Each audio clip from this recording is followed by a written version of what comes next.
Okay guys, it is woodworking day. So I've got my 1/4 inch dowel glued in with some Titebond 3. And then I also took a little bit of super glue to the back of it just to make goddamn sure it was never gonna move. And then I just taped off the truss rod, sanded and cleaned with acetone the face of the headstock because we are about to glue this veneer onto it.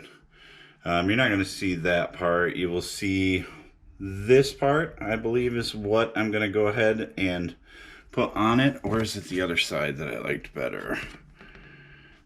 I think it was this side I liked better just because it has a little more kind of figuring right around the transition from white to black. And this is ebony. It's the only thing my supplier had that I liked. I've never done this before. I'm just basically going to cover the headstock in glue, and I have a couple of clamping cauls I made up. So wish me luck. I'll show you what it looks like when it's all clamped up. Turns out I did kind of a shitty job making my cauls, so I had to run out here to the garage real quick and trim them down. I didn't think about the throat depth of the clamps, so I had to just real quick run out here, chop down the cauls, and then re-clamp everything. Let's hope it turns out. Here's a little bit better look at the clamp up. It's pretty much all over now but the weighting.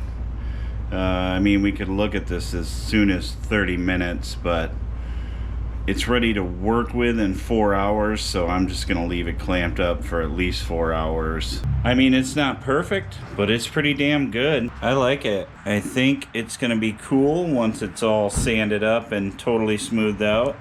And this has just, I put a little bit of water on it so you can kind of see what it's gonna look like, you know, more after it's finished. Turned out pretty good. I'm pretty happy with that.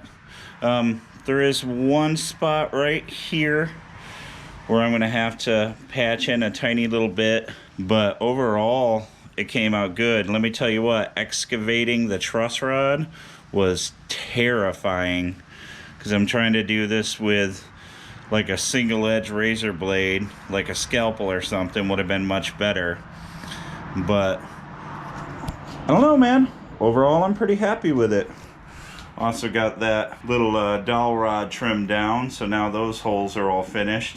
Essentially where we're at now is we can start doing overall sanding and body work and get this thing ready to get painted. Spent the last pretty much 2 days sanding this thing, first with 320, or rather with 220 and then 320, and it's pretty much ready for paint. But for the most part, I'm kind of just getting it ready. I'm just kind of slowly sanding my way through it because I hate sanding with every fiber of my being.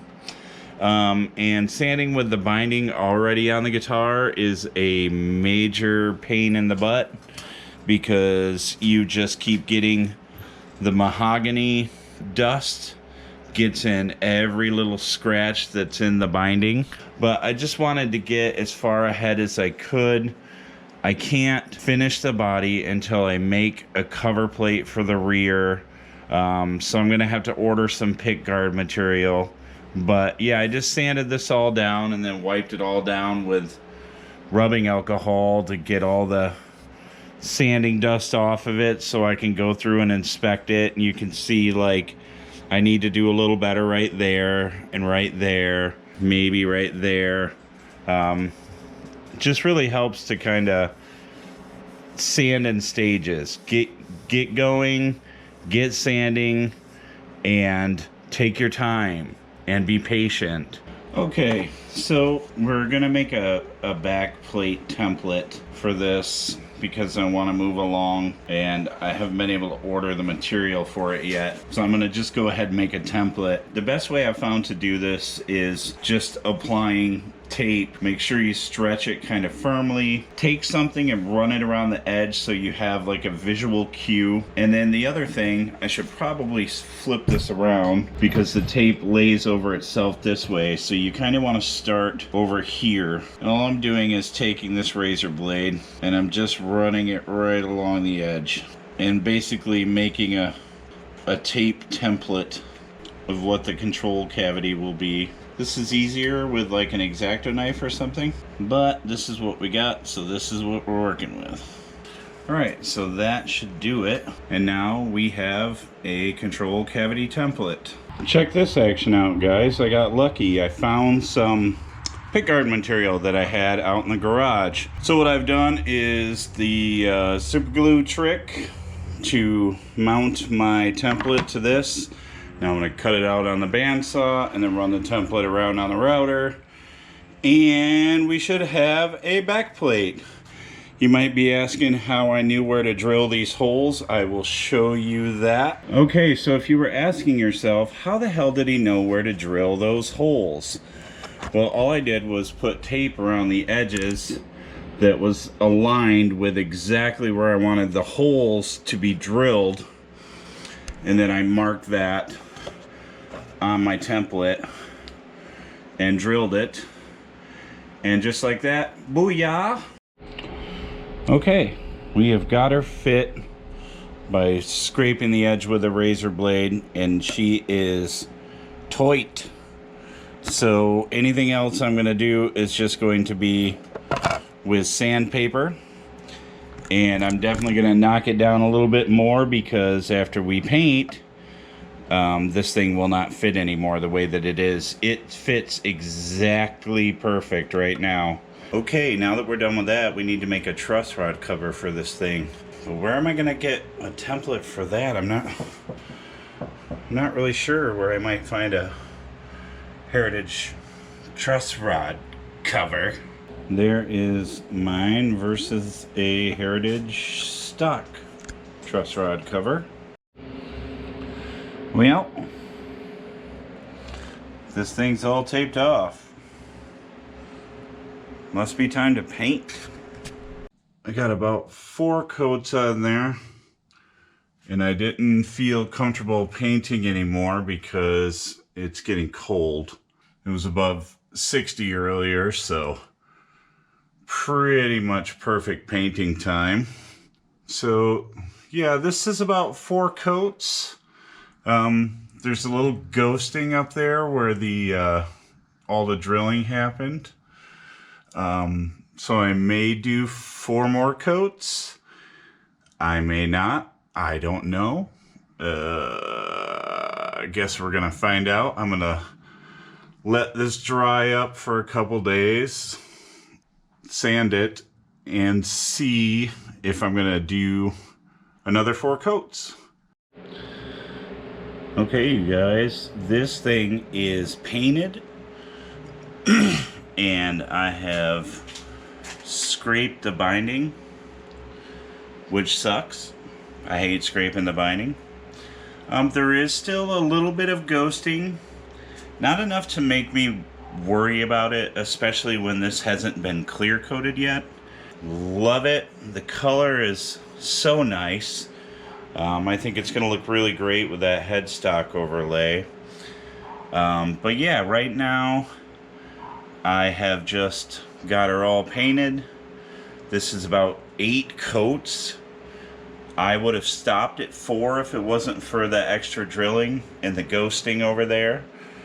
But I kind of had to work my way up to 8. Well, hello there. So here's where we're at, guys. The body has been painted. The binding was scraped. Not super awesome. I didn't do the best binding scraping job ever, but I think she still looks pretty darn good. It's been cleared. I don't know how well you can see that. Try to get it in the light. There's our headstock. I'm gonna flip it around here really quick. So the back looks a little weird right now because I had to wipe some dust off the top of it with alcohol. So if you see like some white stuff, that's alcohol. So yeah, this has all been cleared. Hopefully you can see that. The neck was taped off because I did not want to put finish on the part of the neck you play. This is going to be an oil finish. So you can see it transitions back to clear at the headstock. There's some residue from tape on here still, but I'm not worried about that right now. I'm just going to let this harden up.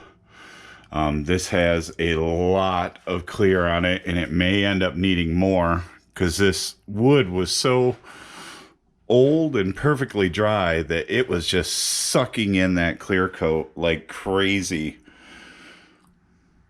But overall, I think she looks pretty darn nice. She's coming along real well. I'm pretty pleased with it. Got some more parts coming for it. So yeah, now I've just basically got it, let it set for like, a week. And then I will wet sand it and see if I need to put any more clear on it. If I don't, then I will polish it and we'll start putting parts on it. If I do, then I will retape the neck and we'll put some more clear on it. You know, I don't really care if the clear completely like fills in the grain or anything like that. I just want it to be on there level and look good. So if I sand this and it just looks like crap because of all the mahogany pores, I did not do grain filler. Chose not to. So, you know, I'm hoping it's going to keep it kind of thin. I don't want a thick finish on it. And the top does have a lot of coats of gold. So it's pretty thick as is. But yeah, so this will get oiled, so the color will match more when we're all said and done. But this is going to be an oil finish instead of a spray finish, just because I hate the way this feels on a neck. So that's where we are for now, guys. Next time you see this, it will probably be getting sanded and parts put on it, and that gold is popping pretty well. Did away with most of the ghosting from those 4 little holes. Still kind of there, just a tiny bit, but really I'm good with it. Yeah, so anyway, that's it for now. So peace. Take it easy.